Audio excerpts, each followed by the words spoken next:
In this video, I want to show you a very instructive game for a couple of reasons. One is it has to do with transpositions in the opening, and the other reason has to do with studying the games of masters, famous players. So I had the white pieces, and my opponent played a Pirc Defence. Now, there is a pretty big difference in playing strength, so even though I haven't really found something that I like to play against the Pirc, I wasn't too concerned about my chances, just because I figured I just played something sensible and I should get a playable position. And after e5, well, I think we transpose into a Philidor after d4.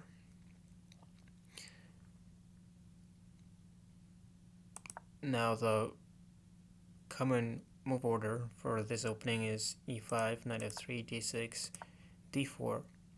And here there are several moves for black, but if black were to play, say, knight f6, after knight d3 we have the same position.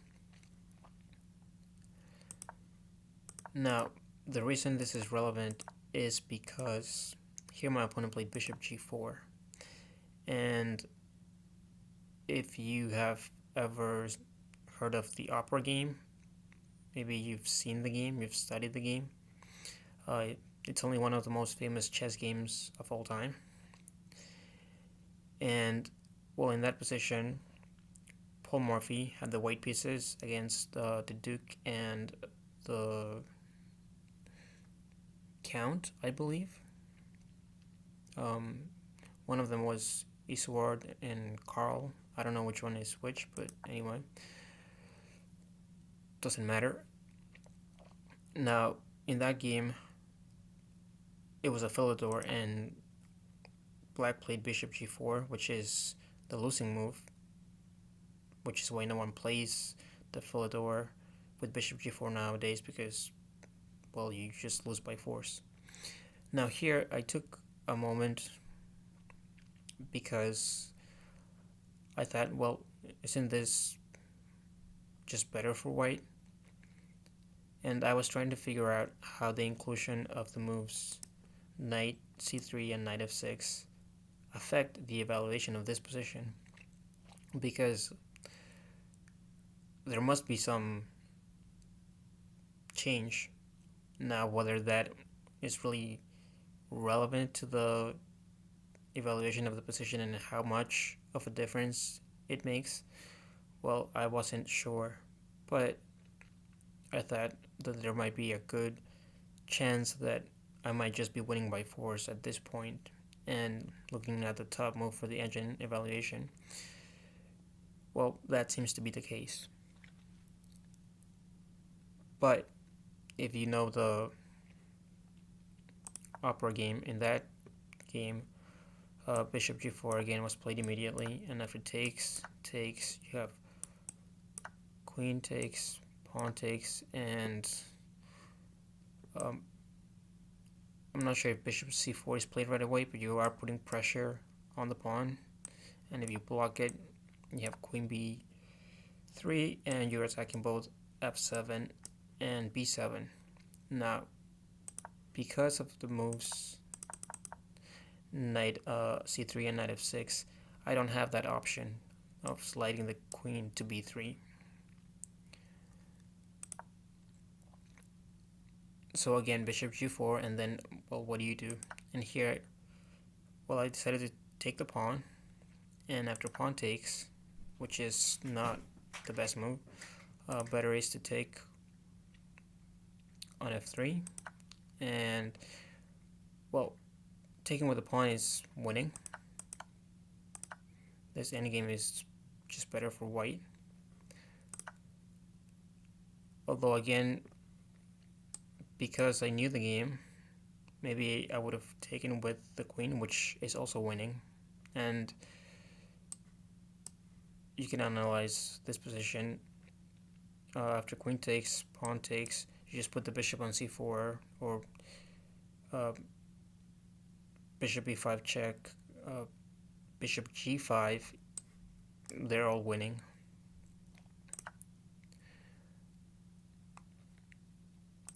But instead my opponent blundered by taking the pawn, and then, well, here you just take and win the pawn. You're hitting the bishop, attacking f7, and, well, this position is just really bad. The only move to stay in the game is bishop e6. And to stay in the game, I mean to just have like a almost decent chance of winning the game, or at least holding a draw. Instead, my opponent blundered with a bishop b4, but the position is already pretty bad. So after knight takes, I just win the exchange. And after knight c6, I played f3. The reason I played this was both psychological but also for the position. The knight is pinned, which means this pawn was undefended, and black was had a threat to take the pawn. So by playing f3, I'm defending the pawn, I'm attacking the bishop, and potentially I'm giving myself time to, well, it's more of a wish than an actual threat, but giving myself an opportunity to maybe keep the knight alive for another move or two, and hopefully I could play something like bishop c4 so I can get the knight out. Then I would be really just completely winning.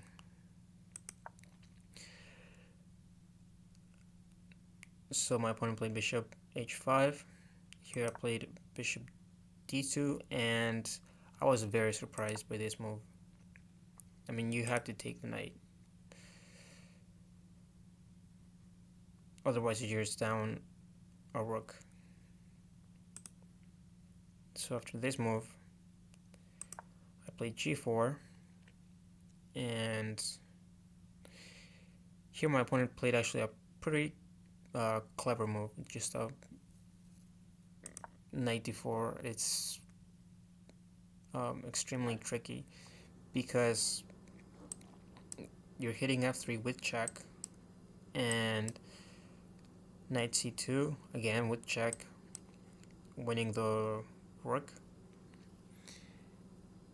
And really the only move to, I guess, parry both threats is to castle on the queen side.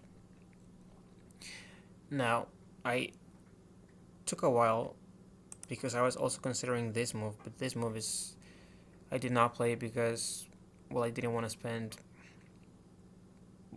like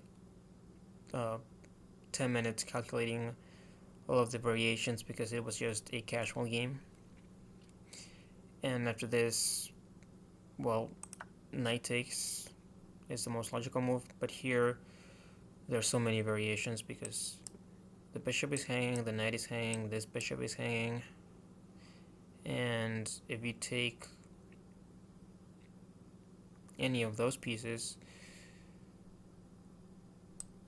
you have this check, and then you can lose the rook. In some lines, knight f3 check is even stronger. A sample computer line would be something like takes, knight takes on f3,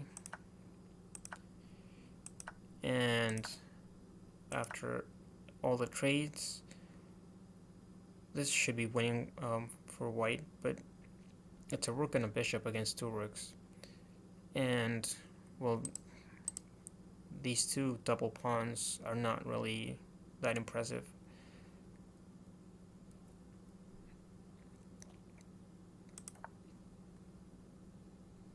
So after castles, the bishop dropped all the way back to d8,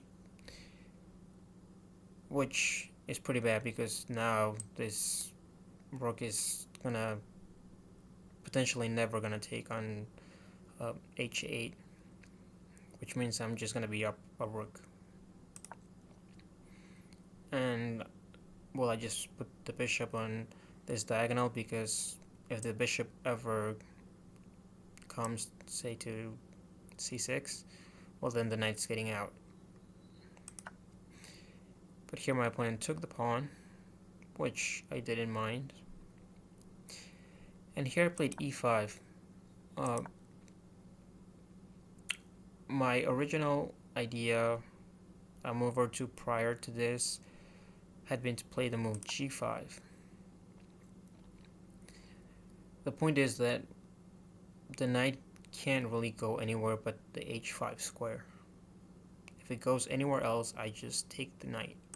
So after knight h5, I check, and well, this bishop is undefended, and I'm attacking it twice.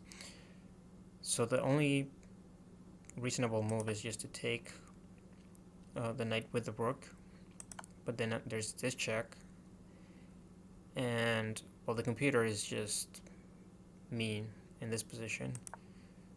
After you drop back, you don't take with the bishop, although you could do that. You just play e5, and just the threat obviously is to take the rook. And after knight takes, rook e1, and you can look at the moves that black has, but you can't defend this knight.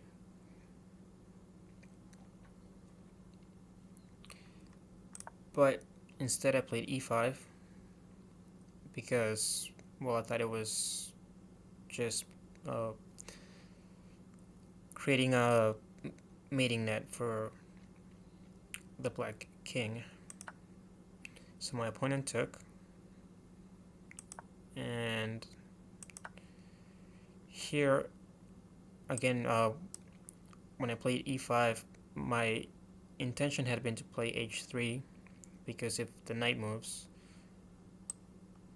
say back to h6, then I just take this knight with check. But the more I thought about this position, the more I thought that bishop g5 was a stronger move, which is, I think, objectively the best move. Although there is also, I mean, you could take the knight right now and check, only move king f8, and you just take. So pretty much anything is winning.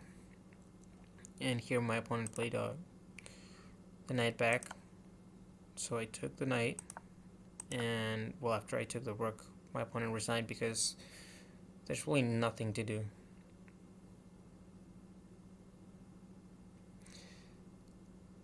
And as you can see, it's mate in 6. I mean, this position is just hopeless.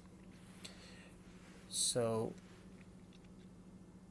I hope that you liked the video. If you did, give the video a thumbs up, and share and subscribe if you haven't already. And I will see you in the next video.